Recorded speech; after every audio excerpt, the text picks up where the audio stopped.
À l'heure des grands bouleversements mondiaux et alors que la guerre est de retour à nos portes, comment l'intelligence artificielle transforme les conflits? Start-up, multinationales, armées, tous les acteurs du secteur de la défense utilisent l'IA. Mais alors, quelles sont les technologies développées et quelles sont les implications éthiques de leur utilisation? Les réponses à toutes ces questions dans ce nouvel épisode.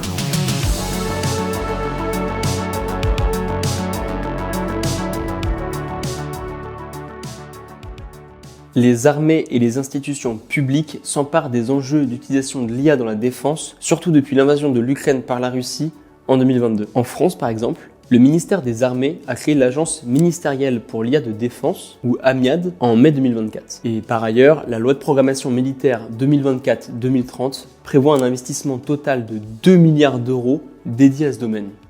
Mais on ne peut pas parler de l'utilisation de l'IA dans l'armement sans parler du secteur privé. La frontière entre guerre conventionnelle et cyberguerre devient de plus en plus floue. Et les multinationales de la défense jouent un rôle clé dans cette transformation. Les géants de l'armement comme Thales ou Lockheed Martin par exemple intègrent de plus en plus l'intelligence artificielle dans leurs produits. Les GAFAM s'intéressent aussi aux applications militaires de l'IA. On peut prendre l'exemple de Google qui, le 4 février 2025, a décidé de retirer de ses lignes rouges le développement d'armes ou autres technologies dont l'objectif principal est de blesser des personnes.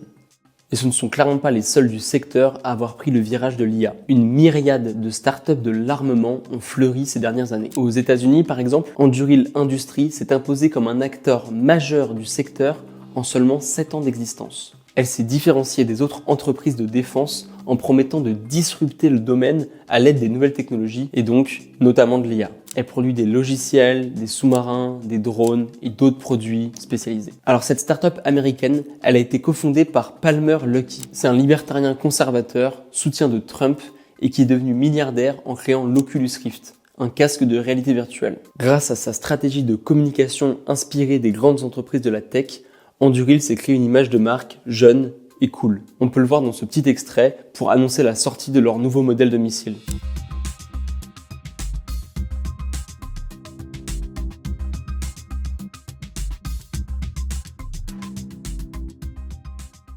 Avec des références geeks et une esthétique léchée, leur campagne de recrutement, elle vise clairement à attirer des jeunes ingénieurs. Anduril a obtenu plusieurs contrats juteux avec des agences britanniques et américaines, totalisant une valeur de plusieurs centaines de millions de dollars. L'entreprise américaine est actuellement valorisée à plus de 25 milliards de dollars. De l'autre côté de l'Atlantique, en Europe, c'est notamment la start-up allemande Helsing qui est parvenue à se frayer un chemin dans le secteur de la défense.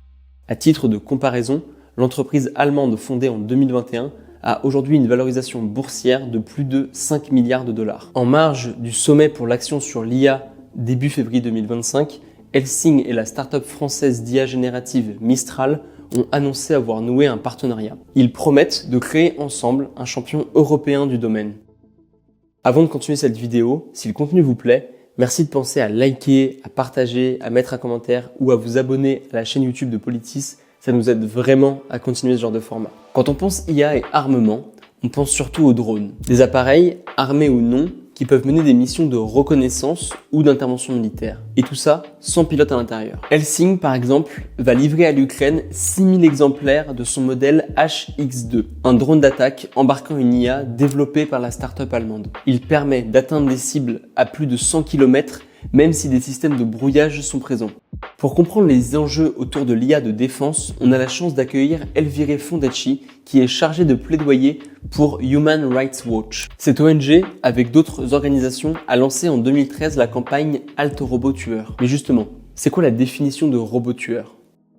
Robot tueur est le terme informel utilisé pour désigner des systèmes d'armes autonomes, qui sont des systèmes d'armes capables d'identifier des cibles et d'engager la force à leur encontre sur la base de données collectées par des capteurs et non pas sur la base d'une intervention humaine. La campagne pour stopper les robots tueurs, qui comprend 270 organisations de plus de 70 pays, appelle à la mise en place d'un traité juridiquement contraignant qui interdise les systèmes d'armes autonomes antipersonnels, donc qui ciblent des personnes, et les systèmes d'armes autonomes qui fonctionnent sans contrôle humain significatif. Qu'est-ce qu'un contrôle humain significatif ? Ça signifie qu'on doit comprendre et prévoir leurs actions et que le périmètre et la durée de leur intervention doivent être strictement encadrés a priori.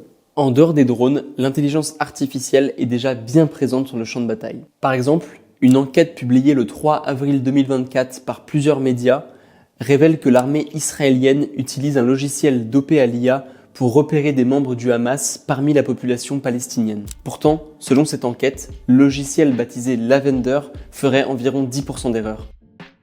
Les applications militaires de ces nouvelles technologies sont très nombreuses. Et bien que l'utilisation de l'IA ne soit pas interdite par le droit international humanitaire, selon Human Rights Watch, aucune décision de ciblage ne doit être prise sur la seule base des recommandations d'un outil d'apprentissage automatique. Mais alors, comment ces pratiques sont-elles encadrées d'un point de vue juridique ? Concernant l'intelligence artificielle et les outils numériques plus largement, tout outil numérique qui est utilisé dans le cadre d'opérations militaires est strictement soumis aux règles du droit international humanitaire. Et donc, toute utilisation de tels outils doit se faire dans le strict respect des principes érigés par le droit international humanitaire.